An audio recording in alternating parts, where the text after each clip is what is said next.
అండి అందరికీ welcome to my channel. ఈరోజు మేమైతే సగ్గుబియ్యంతోనే పాయసం చేసామండి. అది ఎలా చేస్తారని మీకు చేసి చూపిస్తాను. ఏం లేదండి, ఫస్ట్ సగ్గుబియ్యాన్ని నానబెట్టుకోవాలి. ఒక 15 మినిట్స్ నానబెట్టుకోవాలి. సేమియా అనేది వేయించుకొని పక్కన పెట్టుకోవాలి, నెయ్యిలో వేయించుకోవాలి. ఇప్పుడు కొన్ని పాలు తీసుకోవాలి, 1 లీటర్ మటుకి పాలు తీసుకొని అందులో కొంచెం వాటర్ యాడ్ చేసుకొని సేమియా వేయించుకొని పెట్టుకున్నాం కదా, అవి అందులో వేసుకోండి. సగ్గుబియ్యం కూడా వేసుకోండి, పిల్లలైతే ఇష్టంగా తింటారు. మా పిల్లలైతే ఇష్టంగా తింటారు. అలా పైన మొత్తం కొంచెం జీడిపప్పు, బాదం పప్పు అలా దంచి వేసుకోండి.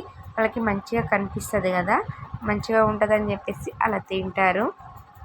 చూడండి, మా పిల్లలకైతే నేను గిన్నెలలో పెట్టి ఇచ్చాను. వాళ్ళైతే ఇద్దరు కూర్చొని తింటున్నారు.